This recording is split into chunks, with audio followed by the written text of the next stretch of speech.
ओम श्री परमात्मने नमः। अपरा इयम् इतः तु अन्याम प्रकृतिं विद्धि मे परां जीवभूतां महाबाहो यया इदं धार्यते जगत।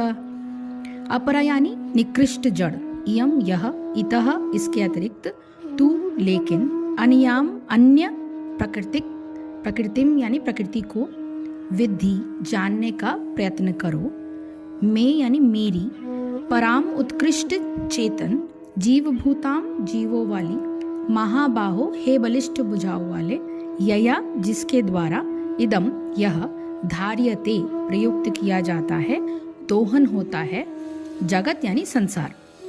हे महाबाहो अर्जुन, इनके अतिरिक्त मेरी एक अन्य पराशक्ति है जो उन जीवों से युक्त है जो इस भौतिक अपरा प्रकृति के साधनों का विदोहन कर रहे हैं। इस श्लोक में स्पष्ट कहा गया है कि जीव परमेश्वर की परा प्रकृति यानी शक्ति है। अपरा शक्ति तो पृथ्वी, जल, अग्नि, वायु, आकाश, मन, बुद्धि तथा अहंकार जैसे विभिन्न तत्वों के रूप में प्रकट होती है। भौतिक प्रकृति की ये दोनों रूप स्थूल पृथ्वी आदि तथा सूक्ष्म मन आदि अपरा शक्ति के ही प्रतिफल है।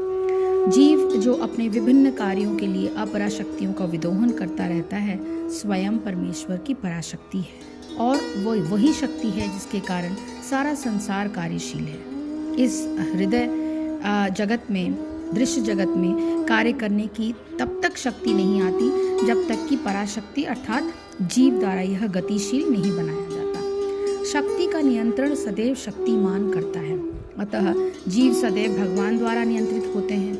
जीवों का वो अपना कोई स्वतंत्र अस्तित्व नहीं है, वे कभी भी सम शक्तिमान नहीं जैसे कि बुद्धिमान मनुष्य सोचते हैं। श्रीमद् भागवत में जीव तथा भगवान के अंतर को इस प्रकार बताया गया है।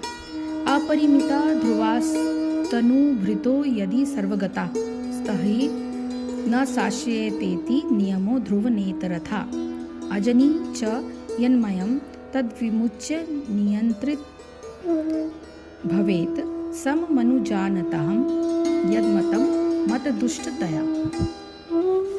हे परम शाश्वत, यदि सारे देहधारी जीव आप ही की तरह शाश्वत एवं सर्वव्यापी होते तो वे आपके नियंत्रण में ना होते, किंतु यदि जीवों को आपकी सूक्ष्म शक्ति के रूप में मान लिया जाए तब तो वे सभी आपके परम नियंत्रण में आ जाते हैं। अतः वास्तविक मुक्ति तो आपकी शरण में जाना है और इस शरणागति में वे सुखी होंगे। इस स्वरूप में ही वे नियंता बन सकते हैं। अतः अल्पज्ञ पुरुष जो अद्वैतवाद के पक्षधर हैं और इस सिद्धांत का प्रचार करते हैं कि भगवान और जीव सभी प्रकार के एक दूसरे के समान हैं, वास्तव में वे प्रदूषित मत द्वारा निर्देशित होते हैं। परमेश्वर कृष्ण ही एकमात्र नियंता है और सारे जीव उन्हीं के द्वारा नियंत्रित हैं। सारे जीव उनकी पराशक्ति हैं क्योंकि उनके गुण परमेश्वर के समान हैं, किंतु वे शक्ति की मात्रा के विषय में कभी भी समान नहीं। स्थूल तथा सूक्ष्म अपराशक्ति का उपभोग करते हुए पराशक्ति यानी जीव को अपने वास्तविक मन तथा बुद्धि की विस्मृति हो जाती है। इस विस्मृति का कारण जीव पर जड़ प्रकृति का प्रभाव है, किंतु जब जीव माया के बंधन से मुक्त हो जाता है तो उसे मुक्ति पद प्राप्त होता है। माया के प्रभाव में आकर अहंकार सोचता है मैं ही पदार्थ हूँ और सारी भौतिक उपलब्धि मेरी है। That means I am the person who earned it, who actually did everything by myself. But वो होता किसके द्वारा है, यही यहाँ पे बताया गया है। जब वो सारे भौतिक विचारों से, जिसमें भगवान के साथ तादाद में भी सम्मिलित है, मुक्त हो जाता है तो उसे वास्तविक स्थिति प्राप्त होती है। अतः यह निष्कर्ष निकाला जा सकता है कि गीता जीव को कृष्ण की अनेक शक्तियों में से एक मानती है और जब वह शक्ति भौतिक कल्मश से मुक्त हो जाती है तो वह पूर्णतया कृष्ण भावना भावित या बंधन मुक्त हो जाती है। यहाँ पर श्री कृष्ण अर्जुन को बताते हैं कि हे अर्जुन, पृथ्वी, जल, अग्नि, वायु और आकाश तथा मन, बुद्धि और अहंकार, ये सारी जो चीजें हैं वो मेरी प्रकृति से ही विभक्त हुए हैं। 8 उसके प्रकार हैं। सो ये 8 प्रकार के भेदों वाली तो अपरा है, अर्थात मेरी जड़ प्रकृति है। और हे महाबाहो, इससे दूसरों दूसरे को मेरी जीव रूप परा अर्थात चेतन प्रकृति जानकर कि जिससे वो संपूर्ण जगत धारण किया जाता है। अब पहले अपरा प्रकृति को हम लेकर अगर चलें तो वो क्या है? अष्टधा जड़ प्रकृति यानी अपरा। इसमें पृथ्वी, जल, अग्नि, वायु और आकाश, ये 5 स्थूल तत्व कहे गए हैं। इन पांचों के साथ इनके सूक्ष्म रूप अर्थात 5 तन्मात्राओं का अंतर्भाव भी समझना चाहिए। ये तन्मात्राएं क्या हैं? वो है गंध तन्मात्रा, रस तन्मात्रा, तेज तन्मात्रा, स्पर्श तन्मात्रा और शब्द तन्मात्रा, यानी गंध, रस, तेज, स्पर्श और शब्द। आकाश तत्व का गुण अवकाश है, जो कंपन युक्त होने के कारण कंपन से उत्पन्न होने वाले शब्द को जन्म देता है। वायु का गुण अर्थात सूक्ष्म स्पर्श है। अग्नि तेज तत्व की शक्ति से व्याप्त होती है, जो प्रकाशमान है। जल रसात्मक गुण से परिपूर्ण है और गंध शुष्क अवस्था में पृथ्वी को व्यक्त करता है। इन 5 भूत तत्वों के सूक्ष्म और स्थूल रूपों के बाद मन आता है। मन यद्यपि जड़ है तथापि इसका गुण गतिशीलता है और गतिशीलता के कारण ही इसमें संकल्प और विकल्प उत्पन्न होने की क्षमता है। मन के ऊपर अहंकार तत्व है, जो विभिन्नता प्रदान करने वाली शक्ति है। यह अपने विकृत रूप में अभिमान, घमंड, दर्प इत्यादि में व्यक्त होता है। यानी मन में ही अच्छी चीजें और बुरी चीजें दोनों हैं। इसमें आप किस प्रकार चलते हो, आप कौन सा रास्ता चुनते हो, वो आपको डिसाइड करना होता है। परंतु इसका मूल तत्व भेदात्मक ज्ञान है। जो उसका गुणार्थ है मन का, उसका जो मूल तत्व वो है भेदात्मक ज्ञान। अहंकार के ऊपर बुद्धि का स्थान है, जिसका गुण निश्चय करना करना है।